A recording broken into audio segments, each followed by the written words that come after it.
Hey everybody, PlayDoh here, and today we have probably the biggest patch notes Outriders has ever seen since, I want to say, like the first week of the game. And this is a lengthy one. It goes over a lot of things like item locking, quick mark, apocalypse tier grind being reduced, crafting costs being reduced, resources gains increased, expeditions rewards being improved, and of course balance changes, which they say here are 80% fixes, and let's not forget about the bug fixes as well. In this video, we're going to do it unscripted, and you get to see my beautiful face, so let's go ahead and get started.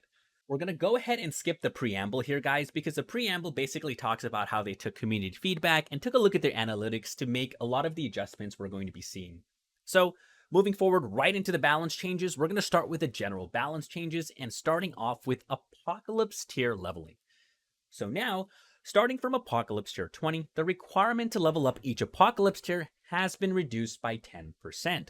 Now, on paper, 10% here seems pretty low still, in my opinion, especially when you consider the fact that you still have to get all 4 characters to Apocalypse tier 40 if you want to do that, and a 10% reduction when you consider that the grind starts getting really grindy after 30, in my honest opinion. I don't think this is going to make much more of an impact on the grind, but we'll just have to wait and see how it feels. Moving on to resources and anomaly extract, they go on to saying that the Trials Trove specifically now has been increased of the amount of anomaly extract given by 500%, which is kind of insane to think about. It took 500% increase to now basically double the amount of anomaly extract we're going to be gaining, right? A full run through the trials, including the troves, should now net about around double the amount of anomaly extract. The patch notes also mention boss rushing the final arbiter will still get you slightly more, which is basically taking the straight path, but not the most efficient way of farming. You know, PCF really wants you to hit those troves. Moving forward to crafting and upgrading. Starting at item level 50, the anomaly extract cost required to upgrade gear has been reduced by 5%, and they go on to say between the above 2 changes, increased gains and the reduced cost, players should now be able to support upgrading 2 full sets of Apocalypse gear per tier level. Sorry, not Apocalypse gear, just regular gear per Apocalypse tier level. This should enable a greater amount of experimentation and limit the need to hoard resources in order to be able to upgrade the currently equipped set. Now, again, the 5% reduction here, I don't know. It still feels a bit small. We'll have to wait and see, but I still feel like people are going to be really relying on the anomaly extract. Moving forward to Apocalypse gear drop rates. Starting at Apocalypse tier 11, the increased chance for Apocalypse variant gear has been increased for each Apocalypse tier, and I'm sure this will be updated in our Apocalypse tier menu screen that you guys can access when you go ahead and press escape or whatever the control layout is on keyboard and, select Apocalypse tier. And when you mouse over, it tells you what the percentage of, increased gains for Apocalypse type gear is. Currently, for an example, like Apocalypse tier 40 only nets you a 25% increased chance, so I'm hoping to see something more like 50% increased chance. I mean, 100% would be great, but, that's unlikely. So maybe something like a 50% increase. We'll have to wait and see and find out when we get hands on our patch, which should be now. But I did this earlier, yesterday, which is not now, so I don't know. All right, moving towards expeditions. This one really excites me because, as we all know, expeditions were pretty much non-existent, right, since Worldslayer launch because the drop rates were abysmal. Well, expedition rewards have now been increased in order to make expeditions feel more viable alongside the trials. The loot gained per X time investment should now feel quite similar to expeditions and trials, which is great because I miss playing expos, and I still took some breaks playing expos, but it didn't feel rewarding when you got like a shit ton of purple gear and like one apocalypse item, right? Players should now receive a greater amount of epic and legendary items and comparatively fewer rare items in expeditions, which is great because anytime I see a non-apocalyptic gear, it just goes straight into the trash. Anomaly extract farming should now also feel much more viable doing expeditions, and this is something that I'm going to be testing, just doing expeditions and see how much anomaly extract I get per the completion of expeditions. Now, moving forward from general balance changes, we're going to take a look at balance changes for class. Starting with Earth and Shell, it now has a half a second cooldown added, and there's a note here. Due to a display rounding quirk in the game engine, the cooldown will be displayed as being 1 second in the tooltip, but it is actually half a second in actuality. This greatly increases shield regeneration values. However, they go on to mention that Earth and Shell has been identified as being slightly too strong, so they're applying a brief cooldown to the shield generation, that was being abused through excessive animation canceling. This will give some enemies a little more opportunity to be able to damage Devastators who were otherwise immortal, which is not wrong. If you died on Devastator, I don't know what to say. We have compensated the implementation of the cooldown with an increased shield generation per skill used, so that Earthen Shell will still provide great value, but without the potential for abuse. Honestly, it is what it is to me personally. I really didn't think Earthen Shell was too much of a problem. I mean, Devastators are tanky in nature, but whatever, still a good change. Multi-Strike. Store damage is now capped at 700% anomaly power. We all know how busted Multi-Strike was, and this is how they mitigated it, right? Multi-Strike's untamed potency has been a topic of discussion since the launch of Worldslayer in an attempt to not completely gut its numbers, which I actually am grateful that they went this route. They have applied a cap to a movable through anomaly power ceiling to the node at 7%. We'll have to wait and see how this affects the multi-striking with earthquakes, although I don't see this being too big of a deal. That being said, moving on to terms of engagement. If you guys are familiar with all the Boulder Dash hotness that was going on, terms of engagement was the reason why this was happening. So much like multi-strike, it's getting capped at 700%. So basically, they just want to go ahead and limit the abuse, which is understandable because those nodes were bugged out of their mind, But hey, at least we all got to enjoy it. To all those Boulder Dash abusers out there, I'm so sorry, guys. You guys had your fun. I personally never got to do it. I said I was going to do it, and then I just never touched Devastator. All right, moving on from those two nodes, let's go to Finishing Touch. Increase the ammo to weapon damage coefficient provided by this node. As part of our drive to make firepower Devastators more viable, which is actually really good that they consider this because AP has, made a huge resurgence and is just completely broken. They're increasing the conversion of missing ammo to weapon damage by upping the value to more than its previous 1-to-1 relation. They didn't give specific numbers here, so we're going to have to wait and see how well Finishing Touch will add. I'll probably go ahead and ask the homie Mediocre for a lot, of testing for the Firepower Devastator stuff, because, he is an OG Firepower Devastator player. Moving forward to Impact Point, increase damage scaling from 30% to 50% anomaly power. So they explained that this buff is part of the overall power shift this patch, which is introducing for Devastators. The overall aim is to move Devastator's meta away from its current form and instead open up multiple new viable options to play. So it's a 20% buff, and we're never going to complain about buffs here, guys, all right? Even a 1% buff is still a buff, and we will take it. Moving forward to Obliteration, it is now have the base anomaly power and resistance piercing increased from 6% to 10%. Their explanation is Obliteration is being buffed to make it a more competitive choice when considered against Puncture. The buff forms as a part of an overall power shift this patch, like they mentioned earlier. The overall aim is to, move the Devastator away from the current meta, which is the Leap Quake meta. I mean, it's kind of never really changed. And to open up new viable options to play. While there are people using like other Devastator builds, you can't argue that Leap Quake has just been the meta since base game, and it's just continued to be the meta in Worldslayer. Moving on to Upheaval. This one's actually really interesting, in my opinion. Increase the percentage store damage from Upheaval to 10 to 15%. So it's getting a buff there. They also fixed a couple of bugs that caused the Devastator's Upheaval Pax node to act unexpected and in inconsistent ways. Basically saying differently when triggered by the Impale skill, which I never saw because I never played Devastator. But those of you that play Devastators, chime in on this in the chat. Did you guys see this interaction? So as they've applied a cap to multi-strike, and a bug fix will now make Upheaval only store the activation of the player's own damage as always intended. Now, the reason I say this was interesting is because in the Beta 1 and Beta 2 and Early Access, Upheaval took into account your entire team's damage in that Upheaval window, okay? So when my friend Nick, aka Mr. Nick 2, were testing some Devastator things in Early Access, he was like super under level, like fresh, just 5 Pax points, right? He just popped an Upheaval, and my turrets were blasting, and the boss just insta-died because the Upheaval stored my turret damage, and there goes the boss, right? Like negative 2 bajillion trillion damage. So they're making this change, and I actually didn't know that the bug was still there, where it was working in inconsistent ways. But now it's only going to work with the player's own damage, which isn't a bad thing. It just it just means we won't be seeing some really crazy interactions with Upheaval anymore. Moving forward to Elitism, fixed a bug that prevented the Devastator's Pax node Elitism from correctly working on bosses, which is great. I actually didn't know this because I don't play Devastator, which is my bad. I will play Devastator. I promise you guys I will make a Devastator character. The bug fix supported the nodes. Did I mention they also reduced the cooldown of elitism for 5 seconds and 1 second? I got a little ahead of myself there, which is really nice, actually. Damn.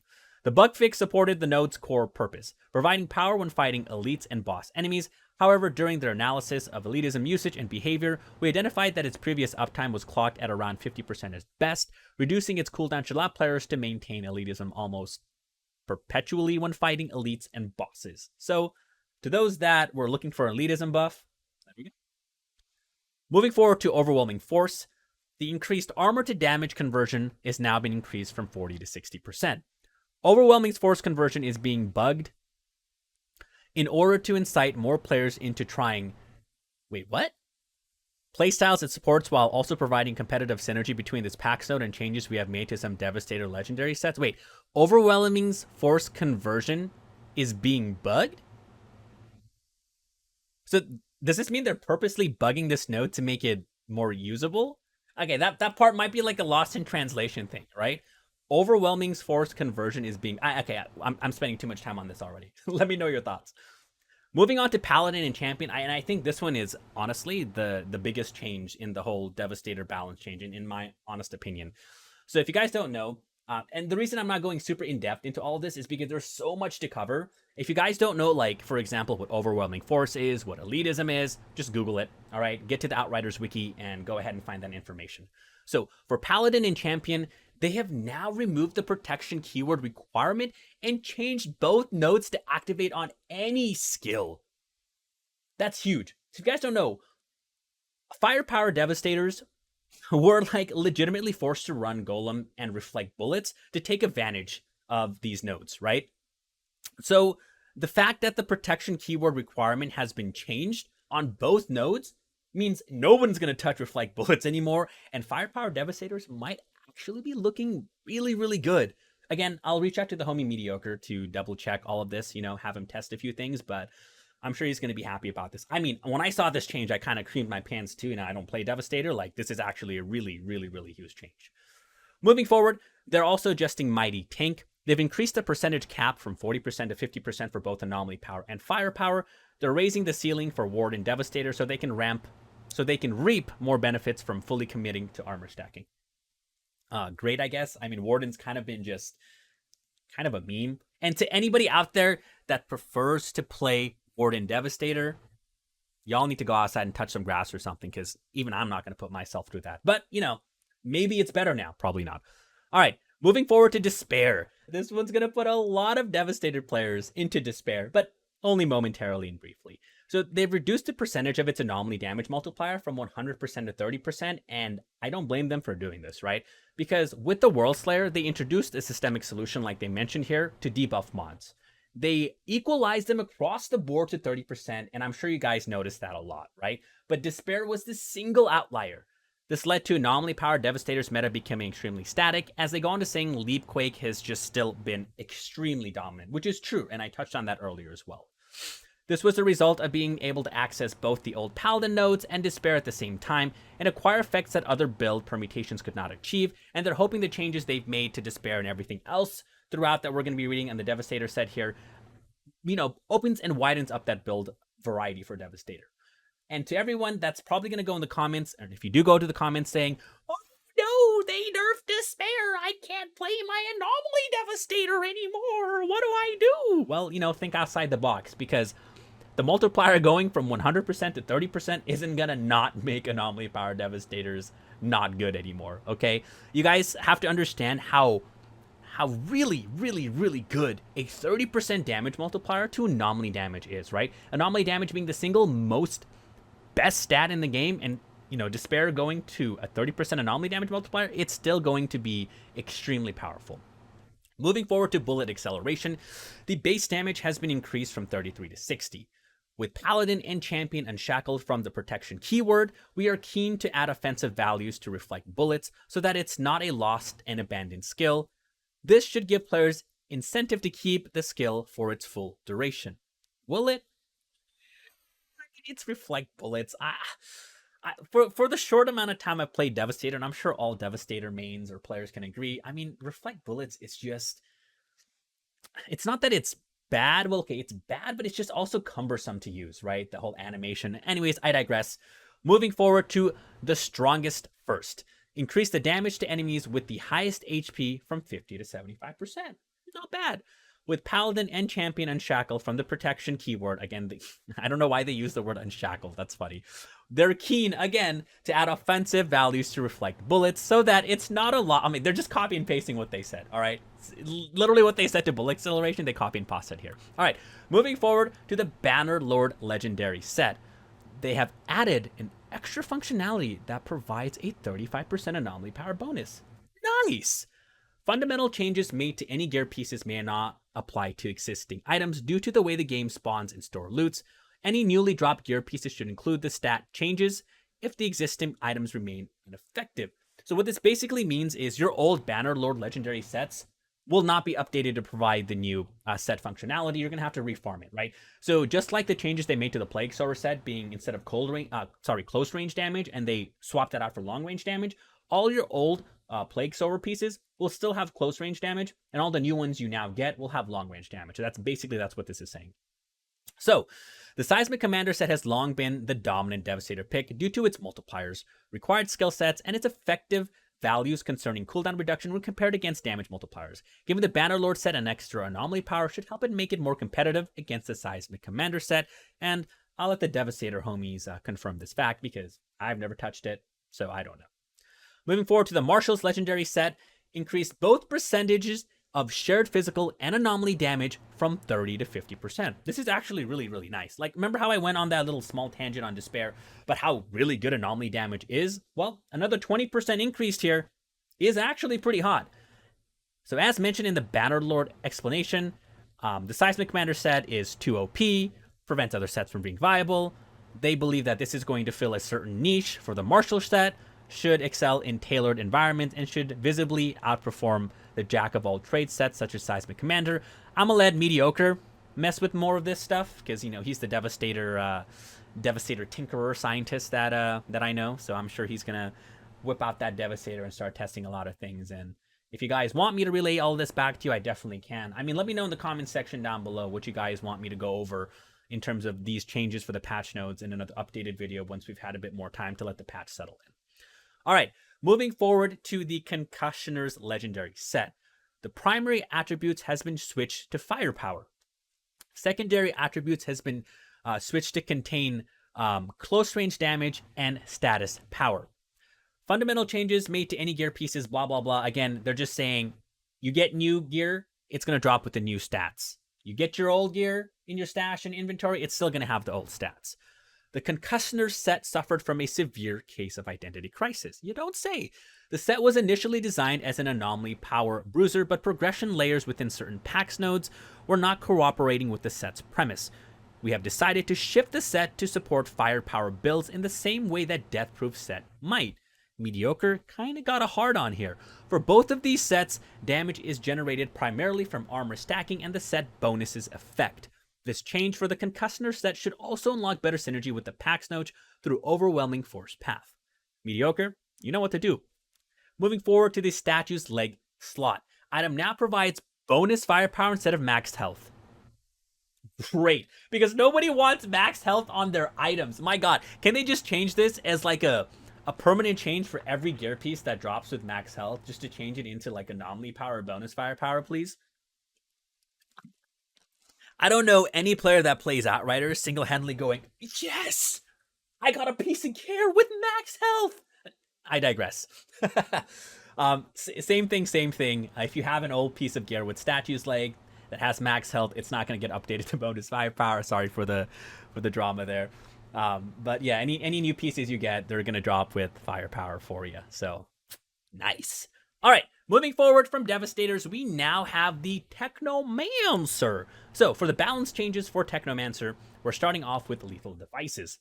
Lethal Devices now has a 0.2 second cooldown to this node's secondary effect. Lethal Devices' secondary effect was fairly overwhelming when used with a few builds, and they're talking about the triple turret builds here specifically, and capitalized on an excessive amount of damage events occurring within a second. Basically, Lethal Devices was proccing more than it should with turrets. This change should now control the excessive amount of events slightly without killing the node's damage effect. So it's going to be interesting to see how triple turret builds, especially your cryo turret's damage, is going to be after this change. Something I'm going to actually test right away on stream, because I will be streaming today at probably 7 to 8 p.m. Pacific Standard Time at twitch.tv/PlayDoh. So, come say hi. So hopefully this isn't going to like completely butcher the build. I don't think it's going to. I think it's just going to make turrets less of a brrr moment and more of a burr moment. And it's still going to be really, really good. Like, that was a horrible example. I'm just going to move on to Twin Reaper. Increase the echo's damage from 25% to 35%. That's really nice. Again, a 10% buff here, but we'll take it because the echo damage on Twin Reaper actually is pretty darn good. Fixed a bug that prevented the Technomancer's Twin Reaper Pax node from functioning properly after loading into a level. I didn't even know that happened. Good to know. And great that it's been fixed. So in order to stimulate the Sniper Architect presence, we are increasing the echo damage provided by Twin Reaper in order to support the fantasy of precise sniper shots being a deadly threat. Man, I love PCF sometimes, but I also sometimes they far... I don't think they know like their player base in terms of how skilled their player bases are, okay? Like, let's be honest here. A lot of people that play this game, especially on console, there's going to be no fantasy of precise sniper shots being a deadly threat. I'm going to be honest with you guys right now. On keyboard and mouse, yes, it'll be a lot more better, but I just feel for console players sometimes, especially, and I don't mean like they're not skilled enough to do it, right? There are cracked console players out there. I'm specifically talking about how this game's auto aim is, and the fact that it'll just go chest lock you, right? And we mentioned this in the beta a lot too. I'm gonna go on a small tangent here, because the controller auto aim in this game is completely garbage. It'll chest lock you all the time and then like fuck with your sensitivity. And even if you turn it off, I mean, it's kind of still there but better. So for PC players, this is going to be a great change. For those of you that are on console, like, I'm sorry, but with just how the game's controls are in terms of aim assist and stuff, it's just, I don't think you're going to see much of a difference here. Moving forward to Kinetic Converter, reduce the cooldown from 5 to 1 second. This is actually, Kinetic Converter actually got a pretty decent buff here. So basically, the healing path for Technomancers has long been underrepresented. So we are increasing the Pax node's frequency to ensure the benefit for overhealing occurs more often and can be more effectively be utilized in combat. So great buff for Kinetic Converter, and for those of you that love to run this specific playstyle, right, with your fixing wave, I'm sure you guys will love this a lot. But let me know. Let me know if this change made a drastic difference in overhealing and that being converted to additional damage. Moving forward to Hasten Influence, they have increased the cooldown reduction from half a second to 1 second. So they did this because they felt like the node didn't really hasten a Technomancer's influence. All right, we're just going to move on to Burrowing Charge. Reduce the cooldown from 5 seconds to 3 seconds. Burrowing Charge is performing well in terms of numbers, so we're targeting the occurrence rate to make it more fluent during hectic multi-enemy encounters, right? A cooldown buff? Great, we'll take it. Blightfire, and this one's exciting because they fixed Blightfire, and you bet your booty you're going to be seeing a Blightfire build from me finally, now the set's going to be working as intended. So they fixed a bug that caused the Technomancer's Flame Leopard Blightfire set to consume and trigger off Toxic that had been applied by other players, which in turn denied those players their application of Toxic. And this also worked for you. This also happened to you too, right? Fixed a bug that prevented Toxic Multiplier mod from correctly working when applied to Blightfire. Great. Explanation: shit was broken, we fixed it. I hope so. With that statement, I really hope it's fixed, because if it's not, hey, get your pitchforks. I give you full permission to get your pitchforks if Blightfire is still broken, and go on a Reddit rampage, all right? You can clip this, send it to PCF to let you guys know that I started the pitchforking of Blightfire. Moving forward to Downpour Legendary Set, they've increased the cluster scaling from 100% to 115% of anomaly power, which is great. We love buffs. They're increasing the cluster scaling as compensation for, Scrapnel just being bad at targeting, travel time, and destination of... I mean, Scrapnel's kind of very iffy to use, especially when you're not just focusing on a single target damage. So they're kind of trying to compensate that with a little bit more of a buff. But, at the end of the day, we'll take the buff, but I don't think it's really going to fix the whole Scrapnel problem issues. But I'm still going to be working on a Scrapnel build at some point, so stay tuned for that as well. All right, moving forward to balance changes for Pyromancers. There's a lot of good stuff here, actually. So first, Carbon Footprints has had its cooldown reduction increased from half a second to a second. The immobilized path in the pack tree skill is unprecedented, so we are increasing the cooldown reduction from weaving both immobilized skills to stimulate builds relying on constant Ash application. Cool. Carbonization. Increase the damage multiplier from 20 to 25%, which is really, really nice, actually. You know, we'll take the 5% increase here. The immobilized path in the pack skill tree is unprecedented, so we are is that really the same thing that they just said? Man, they're copy-pasting a lot of stuff here. Well, I get it, though. All right. Convection. Reduce the cooldown reduction for 4 seconds to 2 seconds. People in the comments, would they nerf convection? Oh my god, now I just can't play my eruption builds anymore. The cooldowns are gonna be so insane. Fucking BCF. Alright, so explanation here, seriously though. Convection launched in an undesired state with improper values, which is true. This should have been the state convection launched in Worldslayer, but for some reason they still had the old values in, so that is why they are making this change. But just wait until we get into Wildfire and Conduction further down here, and you guys are just gonna forget about this nerf, okay? Trust me. Alright, Arsonist. Reduce the cooldown from 5 seconds to 4 seconds. Arsonist has been overshadowed by Convection, which fulfilled the former's role entirely in the short cooldown environment Worldslayer introduced. In order to make Arsonist a more appealing choice, we are trimming Convection and increasing frequency of Arsonist through reduced cooldowns. Increasing the percentage chance to proc would be counterproductive to the node's nature and its maximum gain, which is refreshing as many skills as possible. So a small little buff to Arsonist, we'll take it. Okay, we'll take it. Moving forward to Solar Flare. Increase critical damage per stack from 10% to 15%. Not bad, not bad. Similarly to the immobilized path struggles, the critical path was overshadowed by Bullet Frenzy. It really was. We are increasing the crit damage multiplier to make it more of a appealing and competitive choice. We'll see how this goes, though. I don't think it's going to really stop the Bullet Frenzy meta from being the Bullet Frenzy meta, because the Bullet Frenzy is fucking ridiculous. Moving forward to Critical Mass, increased duration from 2 seconds to 5 seconds. Critical Mass was designed to be a baked-in Embalmer's Rage and was meant to offer a competitive choice to Bullet Frenzy, but that was not achieved at launch.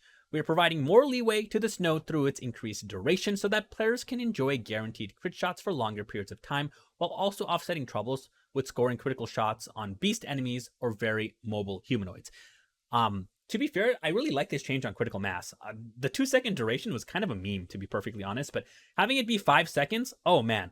I think this, along with Solar Flare, could actually... I know I was memeing the whole Bullet Frenzy thing here before, but these two combined here, I think is going to make a nice little change if anybody wants to try the crit Pyro route for Fire, Pyro. It might be something that I'm interested in. We'll have to wait and see. All right, Master Exploder. Reduce the conversion rate from 100% to 50%. This is actually a pretty big hit, right? And it makes sense why they did this. Master Exploder has been overperforming when combined with the amount of resistance piercing players are gathering from multiple sources. I mean, holy shit, you're not wrong. It's become the resistance peer meta, and with how much resistance piercing Pyro actually has access to, I can see why they made this adjustment, right? Master Exploder completely outshined Trigger Sequence, not wrong. They're committing to a power shift inside the branch, relaying power from Master Exploder into Trigger Sequence to make the Apex node an appealing choice. So I understand why they made this change, and I don't think it's going to be like this huge drastic nerf, right? So don't get your pitchforks out for this one. I think this is completely fine, and you guys will just see how broken Pyro will still be here in just a second. Backdraft. Reduced anomaly power ramp per stack from 30% to 25%. Again, this is because Trigger Sequence has been overshadowed, and with their analytics, they wanna push player towards other packs nodes, but a 30% to 25% reduction in anomaly power isn't going to be that big of a deal, and I think Backdraft is still going to be just fine, so no need to worry there. Trigger Sequence increased the damage ramp per stack from 25% to 35%. As stated in the Master Exploder notes, Trigger Sequence has been overshadowed by a combination of an interim node and the coming in hot node. Did I pronounce that right? Interim? I did. If I didn't, just comment it in the comment section. I know you guys are going. Any mispronunciation I've made throughout this entire endeavor, just let me know in the comment section down below. I love to see it. While we do not want to curtail players' freedoms from some of their word choices, man. Come on, I'm from a third world country. Like, cut me some slack here. Just put like 5-year-old words, please. Freedom of selection with PAX nodes they choose. We do still strive to make Apex nodes provide the highest benefit so that it feels worthwhile using. Hey, a 10% buff is a 10% buff. Will this make trigger sequence better? I don't know, man. I don't play Pyro too much. Burnt offerings. Increase damage ramp per tick from 10% to 20%. We're going to get into this one just a bit. Burnt offerings is ramping too slowly.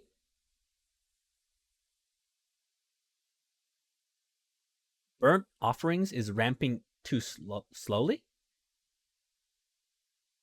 Burnt offerings is ramping too slowly. You know that meme where PCF doesn't play their own game? This kind of exemplifies that meme. Burnt offerings is ramping just fine, by the way. And this 10% buff, it's hot. Literally. Okay, getting to wildfire and conduction. Remember how earlier I was talking about convection and why don't even have to worry about convection? PCF loves pyros, man. I swear to God. Apparently, wildfire and conduction is getting a bug fix that prevented the tree nodes from being effective if players were pushing the limits of their cooldown reduction. So what does that basically mean? Well, it means with wildfire and conduction, you're getting an additional 40% cooldown on top of your global cooldown on all of your skills. 2-second overheats, bro. And that's just one example. This is insane. What? Like, to all the speedrunners out there, great. But to like everybody else, like, this is insane. You're getting, oh my God, this is insane. Like, they did that to convection, and then they did this to wildfire and conduction. Like, they should have left it bugged. They should have left it bugged, but hey, enjoy your 2-second overheats and, you know, freaking like 4-second ash flats or something, guys. Go ham. Just spam your abilities even more. Holy. Yeah, wildfire is back, baby. You best bet your ass every single pyro build that's going anomaly power, I better see that node being taken, okay? Every single one of you. If you have a build guide on an anomaly power pyro that doesn't have wildfire, that's a thumbs down from me. All right, mark of the anomaly. Increase the damage against mark enemies from 10% to 12%. Nice. Cool. We'll take a free 2% increase. This is part of an overall change in which we are providing some extra power across all firepower builds in the base game's class tree, which is fine, right? Firepower Pyro actually does need a little bit of help, and even a 2% buff is a 2% buff. Although, I don't know why they could have just made it 15% for crying out loud. Susceptibility. Reduce the resistance reduction from 40% to 30%. In Worldslayer, they introduced a systemic solution to resistance reduction mods, but susceptibility evaded that adjustment. We are amending that in order to even it out with such mods as Asunder. So, whatever. I don't think this is going to be a huge deal at all. Reforged Legendary Set. This is getting a little bit of a buff. Increase the thermal bomb damage from 100% to 200%. Increase the Feed the Flames damage from 100% to 200%. I know there were people messing around with some Feed the Flame builds, so I'm actually really excited to see this change because honestly, it kind of feels satisfying using Feed the Flames and just, you know, seeing the shit you feed the flames to just die instantly. So their explanation is the niche that Reforged set was filling was overtaken with the introduction of the Heatseeker set. We are therefore looking to differentiate them by making Reforged play around big thermal bombs in comparison to the many thermal bombs that Heatseeker provides. Additionally, this change is another step in making Feed the Flames a more competitive choice for anomaly power builds who want to play around a single target / cleave profile. I honestly think Feed the Flames is a really hot skill. I might mess around with this. We'll see. Moving forward to the Torturer's Legendary set, it's also getting a buff in the damage shared from 30% to 50%, which is really nice actually. This might make the Torturer set be a little bit more applicable to Firepower Pyros, but just like the Martial set, they want to make niche sets excel in their designated environment. For the Torturer set, it's their cleave environment, right? That AoE cleave, without letting them be outperformed by Jack of all trades sets, you know, something like Akari, Heatseeker, for example. Literally every other set that Pyro has. But yeah, Torturers, from when I played it, was a lot of fun, but it did feel underwhelming because, well, it just felt underwhelming, to be perfectly honest. A lot of it was because of the changes made to the weapon damage mods and, branded not stacking for pyros anymore, for firepower pyros. Especially that was a bigger hit because they lost a lot of their single target damage. But, a little bit of more increased damage shared for the Torturer's Cleave, I think is going to be nice. And I think it's going to excel mostly in expeditions, primarily. Against Arbiters, you might still have a little bit of a harder time using this set to nuke them down. It's faster than, like other sets, for example. That being said, let's move on to some of the Trickster changes, which I'm, super excited about because it's Trickster and, Trickster's my baby. But we'll see if I have anything to be excited about once I read some of these changes here. So for Trickster, they're adjusting quantum entanglement. The shared damage is being increased now from 20 to 30%. This is really nice because, as they go on to say, quantum entanglement is currently competing with Pain Transfer mod, and much to their dismay, is consistently losing the arms race. So they're therefore increasing its value, so it can shine as the cleave node while also alleviating the overwhelming need to play with Time Rip. I actually like this. I don't know if you guys remember, but in the beta, this was actually 10%. And I made a suggestion to have it up to 20%, but I'm glad they're upping it more to 30% because there are some moments with quantum entanglement where if you have a bunch of elites surrounded by the little dudes, oh my god, the cleave damage is actually insane. But, they make a good point here. A lot of the AoE clear for Trickster is so reliant on Time Rift. It's nice to see a little bit of a buff for those builds that don't have that Time Rift luxury to have another form of AoE clear that doesn't require a whole skill and a few sets of mods. So to me, I'll take this buff here completely. I lost my train of thought. Special tactics. Increased duration from 3 seconds to 5 seconds. They're adding a bit of breathing room for players running special tactics. Players who are running this node? I don't think this is going to make special tactics worth running still. Like, special tactics? Like, why run special tactics when you have goals beyond understanding, bruh? Cheap shot. Increase the debuff duration from 5 to 10%. Increase armor and resistance threat from 30 to 40%. Cheap shot is greatly underrepresented, and it still will be even after this change because whatever. It's we're just gonna skip it. Okay, we'll go over and cover it, right? They go on to saying that increase the shred capacity to allow players a bigger scope of debuffing enemies across the battlefield, while also allowing the debuff to last longer without players having to get up and close to personal every few seconds. I mean, I guess I see what they're trying to do here with cheap shot, but compared to Lie's deception, if you're going bottom tree, I don't see myself taking cheap shot. But if I do end up taking cheap shot, and this does end up being super powerful, I told you so. Cheap shot's so good. Moving forward to Spectral Spike, the cooldown has been reduced from 1 to half a second. So similarly to the Burnt Offering change they made earlier, they're shortening the time for the Spectral Spike's RAM to reach its max potency. This should make the build-up more fluent in emergent Worldslayer combat pacing. I'm actually interested to see this. I know there's a lot of people that like Spectral Spike, and I know a lot of people have messed around with it, so let me know, guys, whether it's in my stream or the comments down below, how Spectral Spike feels after this. I mean, I'll test it myself personally as well, but, I also like to hear other players' thoughts. Moving forward to Temporal Blade, the base cooldown has been reduced from 19.8 seconds to 16.8 seconds, and that's great. Base cooldown reductions are really, really nice. They looked at anomaly power builds, which run a singular damage source like Temporal Blade, and this change is a slight push to make the combat loop more fluent, which is nice, right? Because one of the worst things, especially about Temporal Blade, is when you're running a build specifically around Temporal Blade, like with Edge of Time or whatever, the fact that when Temporal Blade is off of cooldown, it kind of feels bad, right? So that base cooldown reduction is actually going to be very, very nice, and hopefully makes that combat loop more fluent like they intended. I think it will, but I don't know if it's going to be to that extent. Wind Slash, aka Cyclone Slice, Wind Slash, increased base damage from 6.5 to 13. This was much needed. Cyclone Slice is having a hard time fitting into Worldslayer environments, so we're giving it a boost to base damage to make it more viable choice. Yeah, my buddy Dude with a Blunt was messing around with some Cyclone Slice stuff, and Cyclone Slice literally got out damaged by a little bit of pain. That's how bad Cyclone Slice was. So hopefully this adjustment will make it a lot more viable, but I don't think it's going to make it overly good. I think it's just going to be mediocre. Moving forward to Slow Trap, The cooldown has been reduced from 10 seconds to 8 seconds. I mean, this is great and all. I've personally never been a slow trap player, and I still probably won't be a slow trap player aside from certain niche situations when I'm either speed running or wanting to test some trolly stuff. But hey, a reduced in cooldown is a reduced in cooldown, and I can't complain. I just don't think it's going to make players all of a sudden start using slow trap, though. Moving forward to the Terminal Velocity Legendary set. Thank goodness.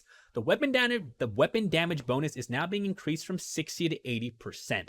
Firepower Tricksters are underperforming compared to the Anomaly Power version, aka Shield Beast, and that's correct. However, to be perfectly honest with you guys, I would have loved to see this actually go to 125%, which was the value in the beta. Because even then, I felt that it was just mediocre. So while a 20% buff is nice, I don't think it's going to suddenly make Terminal Velocity overshadow Shield Beast in any form. But hey, a 20% buff is very, very nice. And maybe, with some more community feedback, they might go ahead and up that to 100% maybe. 100%, is that too much to ask for? But yeah, from 60 to 80%, like I said, we'll always take a free buff, but I don't see it being that drastic at the end of the day. All right, moving forward to the all classes balance changes. There's so much to cover in this patch, guys. Hopefully you're still following along or skipping through the chapters. Bless you guys for making it this far, though, if you've been watching me rant for the past, I don't know how many minutes. So, Maxwell's Demon Legendary set. They fixed an issue with the set bonus, only accounting for bonus firepower instead of total firepower. Hot, actually hot. The Maxwell Demon set was drawing from only a part of the player's firepower, which was not the intended outcome. This fix increases the firepower of the bonus, and oh my god, any firepower power that was running the very degen Bullet Frenzy never stop shooting LMG build is going to be so happy here. You guys are just getting a pretty darn nice damage boost there. Moving forward to the Trigger Twitch Legendary set. Increase the firepower coefficient from 40% to 280%. Fix the bug that prevented the Trigger Twitch set from prioritizing targets properly. I can't talk anymore, guys. I can't. Trigger Twitch was launched with incorrect values, making this set severely underperform, and this is an adjustment to bring it to the intended power level. We'll have to wait and see if this change will make it really good for pistol builds, and if it does, oh man, every pistol lover out there is going to be extremely excited, because at the moment the only viable pistol build, in my opinion, that works really well is with Shield Beast Anomaly AP to FP conversion. Moving forward to Mage's Rage. Everybody that loved Mage's Rage in the comments are gonna go, oh my god, they nerfed it. Why are they nerfing things again? They should be buffing things. I mean, I guess they just skipped to this section because they missed all the other buffs that's been happening throughout the entire patch notes section here. To everybody, this is not a nerf to Mage's Rage. This is a bug fix because Mage's Rage was acting, well, unintended, right? Fixed a bug that was causing unforeseen issues with the amount of stacks and anomaly power calculation. Fixed a bug that was preventing stacks from dropping away as intended when players swap weapons. And I think this is the part that's going to make it a little bit more annoying to a lot of players, right? That love to proc Mage's Rage with one weapon, then swap to another weapon. They're giving it the fortress treatment, which it should have been given in the first place, because it was a bug. So to everybody that enjoyed swapping weapons and keeping the Mage's Rage buff, this was unintended. You can't do that anymore. Mage's Rage provided over twice of what it was supposed to in terms of anomaly power. This change sets the mod into the right place power-wise. While this change may feel significant for any player who were excessively relying on Mage's Rage, their overall balancing has ensured that not all excessive power has been lost. Rather, it has been flowed into other mods and combinations. These are all just fancy words by saying we've bug fixed it. Don't get mad at us. Don't send your pitchforks. And honestly, if Mage's Rage is now working as intended, 40% anomaly power boost, it's still going to be really good. Okay? Take my word for it. Self-medication. Fixed a bug that caused self-medication mod to fully restore players' health every time it triggered. Yeah, this is a simple bug fix. You guys know what we're talking about. You pop self-medication. It literally became the old Golem from back in the day, right? Pop it, never die. Pop it, never die. So we'll see how this mod functions now. Now that this has been bug fixed. Might not be S tier anymore, but could probably still be A tier. No resistance against the fortified. I don't know how many people are going to be happy about this change. Because I know a lot of people really love this mod now because of how busted they made the values. But now its conversion rate has been reduced from 100 to 65%. Now on paper, this doesn't feel bad, but we'll have to see how it translates to the power boost you get with your full build, right? It was launched with an unintentionally high value. I don't believe that. However, after seeing how dominant it has become in builds, we are only trimming some of its power instead of fully reverting it, which is nice. This change should diminish the ease of exceeding 100% resistance, unless you're pyro, resistance piercing, unless you're pyro, which was the main cause of unintended unfixable damage increases. Well, there you go. No resistance against the fortified, got a small nerf, unless you're pyro. Because pyro, I mentioned that because pyro has access to a shit ton of resistance piercing. But moving forward, the Dark Sacrifice reduced health drain from 50% to 25%. Okay, that's great, I guess. Increased damage boost, though, from 25% to 35%. Okay, now we're talking. Dark Sacrifice was hit too hard with the launch of Worldslayer, so we're restoring some of its power while also reducing the amount of drain. Hey, I'll take a free 10% increase on Dark Sacrifice, baby, okay? It was still one of the best mods, in my opinion, to run on a Firepower build, like Firepower Techno. And you know how many people just kept asking me, like, PlayDoh, why are you running Dark Sacrifice? Didn't it get nerfed? Yeah, everything else got nerfed during, after the Worldslayer, whatever, blah, blah, blah. Doesn't mean Dark Sacrifice wasn't good. It just means a lot of builds didn't use it anymore because there's other better options. But like for something like Firepower Techno, still best in slot, and now it's even better in slot. Moving forward to Killing Spree. Increased damage boost per stack from 10% to 13%. Increased duration from 8% to 15%, and they're just doing basically the same thing for Killing Spree as they did with Dark Sacrifice. I'll still never use Killing Spree because you got to get stacks, and getting stacks is annoying. Fortress, increase the damage boost from 20 to 25% in max stacks, which they're basically saying, Fortress, go back to what you were before, and we're sorry we ever made you go down to 20%. We are extremely sorry. Moving forward to First Things First, reduce the armor piercing value from 50% to 30%. Okay, I don't know how I feel about this change because First Things First was kind of a niche mod, right? For some niche situations kind of thing. They said they previously increased the value on First Things First, but this had led to overbearing gameplay patterns of players intentionally not shooting guns at all. We tackled this to an extent with reworking Fortress last November. With that in mind, we have reduced the value of First Things First, encourage more active gunplay as we want players to go into combat thinking about what they're doing rather than relying on stat sticks and skill spam. I don't agree with this, to be perfectly honest. Should have left it at 50. It is what it is, I guess. No pitchforks here for me for this one. I personally don't give a shit about First Things First, but to those that do, I'm very sorry. It should have just been left alone, in my honest opinion. But moving forward to Tactical Retreat, increase the base damage from 54 to 62, increasing the damage of this mod to make it more competitive with golden standard mods like Thunder's Legacy. Yeah, okay, that's some copium stuff right there. There's nothing golden standard about Thunder's Legacy. I'm sorry. You're gonna put golden standard in front of a mod. Put it in front of a mod like Mage's Rage, okay? Not Thunder's Legacy. As Tactical Retreat requires additional planning and effort in using the mod effectively, it should feel rewarding to rely on. I don't even know what this mod is, and I'll still never use it. Shock and Awe. Increase the range from 5 meters to 10 meters. Fix the bug that was causing Shock and Awe mod to trigger more often than intended. Why would they fix that bug? Why? We are increasing the range to make it a more competitive mod with similar mods from the same category, which do not require being struck by enemies. I personally never used this mod, and I still won't ever use this mod because it just feels like a waste of a mod slot when you have so much other better choices. Now, these last two changes here are really, really, really good. Okay, and a lot of people are going to skim over this and miss this and just complain about the nerfs, right? Because that's what people do because they don't read anything anymore. Anomaly power class nodes. Increased anomaly power value from 10% to 5%. What does this mean? Every single anomaly power node in your class tree got a 5% increase, okay?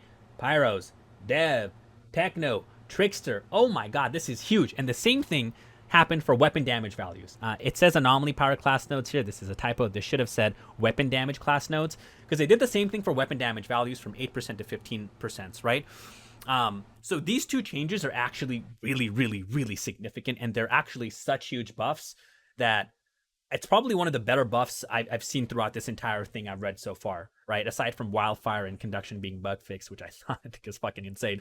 But the increased weapon damage value and the increased anomaly damage value here is so good. Like, it buffs every single class in the game. It buffs every single build in the game, and I'm so happy they made this change. I wasn't actually expecting this to even be a thing, but hey, PCF surprises here. They saved the best for last, kind of, in my opinion. I mean, like, this is actually really, really big. This is actually really good for Firepower Techno as well, just because Firepower Techno, if you guys don't know, got a lot of nerfs in their base class tree, like their literally base class tree, right? Like, for example, Sharpshooter, one of the class nodes, went from 30% to 15% with with the Worldslayer launch, and Empowering Antenna, the capstone for the top pestilence tree, went from 40% to 30% weapon damage bonus. So with this increase in weapon damage, as an example for Firepower Technomancer, is just going to make it that much stronger, right? And, you know, same goes for every other Firepower class and every other anomaly power class that are being using these two nodes, which is literally in every single build. So I'm ranting now. This is great. Okay, moving to the second half of these patch notes. And like I said, guys, there's so much here. And I don't even know how long this video is at this point anymore. Are we like reaching the hour mark? Because I feel like I've been standing here for an hour just talking to my monitor. All right, moving to the second part of the patch notes, let's go ahead and cover the quality of life changes. Okay, 1, this is big, the implemented item locking functionality. 2, improved quick mark functionality. And before we get to 3, thank God they finally got item locking in here, because this should have been included with the game at launch, right? Because if you guys remember the Earthborn Renegade DLC or the Hell Rangers DLC, you know how before they adjusted it to where you could delete it, those were locked? Like, they were locked items you couldn't delete from your inventory, which made all players wonder, why didn't this become a thing sooner? But, you know, glad it's here a year later, but it's here. Moving forward to the quick mark functionality, we now get quick marks for Legendary, Apocalypse Epic, and Apocalypse Legendary rarities, which is great. All right, you guys have no idea how many goddamn boots I deleted because there wasn't an Apocalypse Epic freaking quick mark functionality. I deleted like 3 God Roll boots in 2 days. 2 days. All right, moving forward to the third note here for the quality of life changes, we have changed the behavior of camera when sprinting to make sprint behavior between toggle and hold to sprint consistent. The camera will no longer turn when players are sprinting. I'm faking emotionality here because for the past year I've been forced to use toggle to sprint instead of hold to sprint, and it's finally here. I'm so happy. We've already discussed the in-game changes here, so we're not going to go over this. This is basically what we addressed in the beginning of the video, so no need to go over that. Now let's get to more bug fixes. Let's get to bug fixes. Progression-related bugs. Fixed a bug that allowed players to miss a PAX point if they transitioned out of the Fisherman fight too quickly. This was one of the biggest bugs that I think I've seen reported in like Reddit and Discord. Like, where's my PAX point? Where's my PAX point? I only have 4 PAX points. But yeah, this was actually a really, really annoying bug that I'm glad it got fixed. Fixed a bug that prevented characters transferring to Worldslayer from attaining their first ascension point. My OCD can finally rest. Oh my god. Fixed a bug that could prevent co-op players from leveling up even if they had acquired all required experience but the party had been wiped out during combat. Nice! Fixed a bug that causes players' health to be improperly calculated if they leveled up immediately after dying. The correct values would be displayed again when they died again. I actually didn't know that was a thing. Nice. Bug fixes for skills and nodes. Fixed a bug that was causing Twisted Rounds, Volcanic Rounds, and Blighted Round skills to be blocked when firing any one-shot weapon. Oh. I wonder... Oh.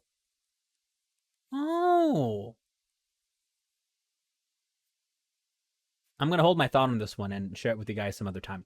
Fixed a bug that prevented the mods Minefield and Legendary Minefield from triggering more than once per enemy. And never used those mods. Glad it's fixed. Whatever.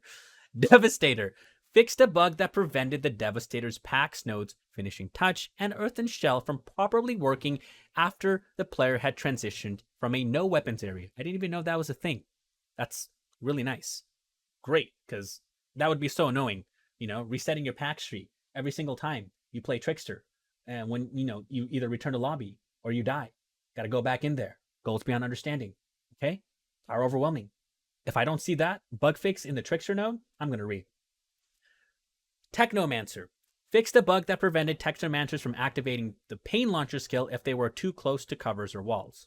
Nice. Fixed a bug that prevented Technomancers from cycling between camera sides when using the Tools of Destruction minigun. Cool. Fixed a bug that caused the stat screen of Technomancer to display abnormal results while using the Tools of Destruction skill. Well, when it was active. Nice. Trickster. Fixed a bug that prevented Trickster's Hunt the Prey skill from triggering if enemies were using cover. I'm not optimistic about this. This has been going on for a year. They fixed this bug for a year and it's still there. So I'll see it when I believe it, or I'll believe it when I see it. Fixed a bug that caused Tricksters to lock up if they used Hunt the Prey on an enemy who died at the same time. Nice. I think this was all the complaints people were posting on Reddit, the forums, Discord for the past year, where your skills just lock up and you can't use them anymore. So if this is fixed, this is actually a really, really quality of life fix for Tricksters. Fixed a bug that could cause Tricksters to get stuck in geometry on certain levels when using Hunt the Prey. Thank God. This was introduced in New Horizon and it just was a pain in the ass. So glad this won't happen anymore. Potentially. Fixed a bug that could cause Fixed a bug that could cause Tricksters twisted round skills to remain active indefinitely if a player was staggered during the reload animation. That's pretty interesting. Cool. Fixed a bug that was causing Venator's Knife skill to deal inconsistent damage when used in combat with certain mods. Cool. Fixed a bug that caused Time Rift mod weightlessness to end prematurely. Cool. Fixed a bug that was reported in Beta 1, Beta 2, and Early Access that caused Trickster's Pax node Goals Beyond Understanding and Power Overwhelming from not working when returning to lobby or dying, forcing players to reset their pack tree every single time. This game sucks. Like I didn't report the bug since Beta 1, Momo. Since Beta 1, Beta 2, Early Access. I made those damn videos showcasing the bug, and what did they do? Fuck you, PlayDoh. Sorry, I had to smoke like 20 joints. I'm back though. Bug fixes for gear. Fixed a bug that prevented Technomancer's Grim Inventor set bonus from triggering consistently in combination with the Pain Launcher skill if there was only one rocket remaining in the RPG. I just don't care. Fixed a bug that was causing status power provided by items to be multiplied instead of decreased as players increase their Apocalypse tiers. This could unintentionally lead to increases as high as 700% status power at Apocalypse tier 40. Cool. Fixed a bug that prevented the set from behaving properly in the transmog menus. Nice bug fix. Fixed a bug that allowed the game to drop. I don't even give a shit. Bug fixes for mods. Fixed a bug that caused I don't care. Fixed a bug that caused I don't care. Fixed I don't my Trickster, bro.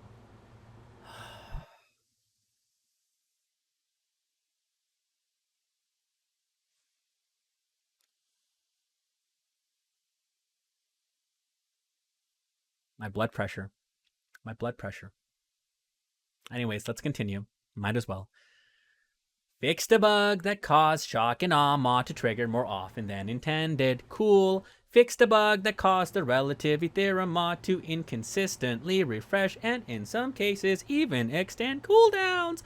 Fixed a bug that caused Untamed Power mod to skip the cooldown for Trickster's Hunt the Prey skill. Fixed a bug that prevented the Pyromancer mod Ember Shield from triggering more than one stack if the player had the skill node Master of Resistance active. Fixed a bug that prevented Tricksters and another one's armor mod from not functioning for killing shots. Oh, that's actually really nice. That's actually really, really nice. And another one, low-key not garbage anymore. Fixed a bug that prevented the Devastator's Reflect Bullets mod equator from working in relation to melee enemies. Fixed a bug that prevented Concussive Force mod from increasing the damage dealt by the Devastator's chip off the old block mod effect. Fixed the bug that caused the self-medication mod to fully restore players' health every time it triggered. Implemented changes to the Death Ray mod VFX so that the mod effect is not overly bright in certain areas. Could have done the same for Omen. Bug fix for enemies. Fixed a bug that could cause enemies from properly affected by or not animating and despawning properly when hit with either the Devastator's Impale and Earthquake, Pyromancer's Feed the Flame and Overheat, or Technomancer's Cold, Snap, or Cryo Turret skill while the enemy was affected by the Phoenix Aura effect. Fixed a bug that caused skirmishers, warlords to appear on the Trial of Tarja score screen multiple times. Fixed a bug that could cause the Arbiter to be locked in a melee attack loop if the player targeted them with Hunt the Prey skill at a certain moment. Wait a minute, that's what that was? Yo, all Trickster players, I know you've experienced this. This man goes on a fucking melee rampage, bro, and I thought that was intended. Well, thank God, that shit was so annoying.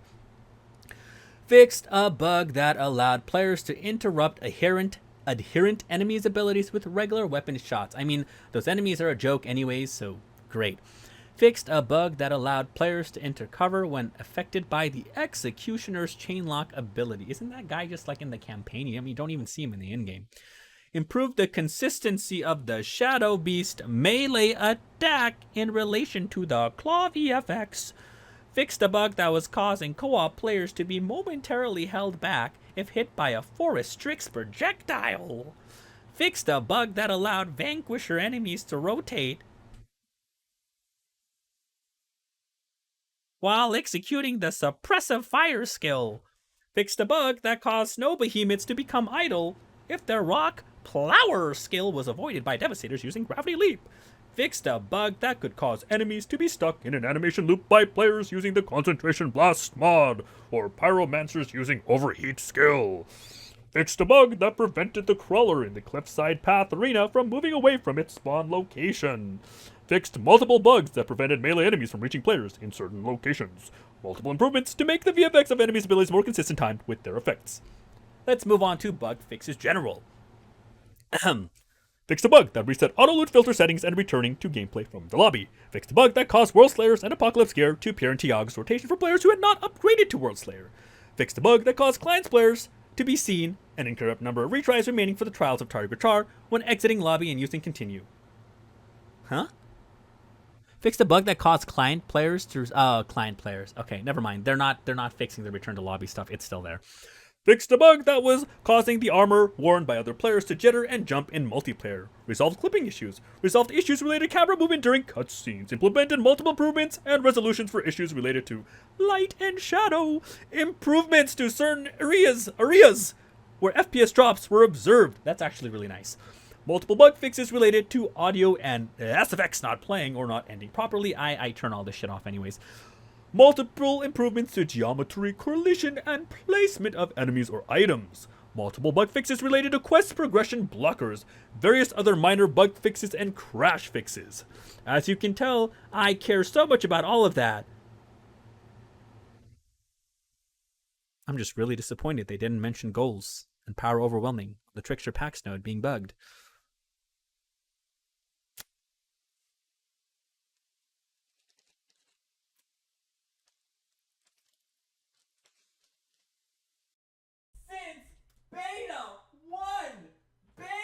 What was the point of the beta? Yeah, that's it for this one. Yo, thank you guys so much for tuning into this long as fuck video. To everybody that stuck around and watched me have a little bit of a meltdown, I appreciate you guys. As always, all of my Outriders content will be popping up on this beautiful screen here, probably covering up my beautiful face at any point now. I'll have all the links to all my other Outriders videos down in that description down below. As always, until the next one, peace!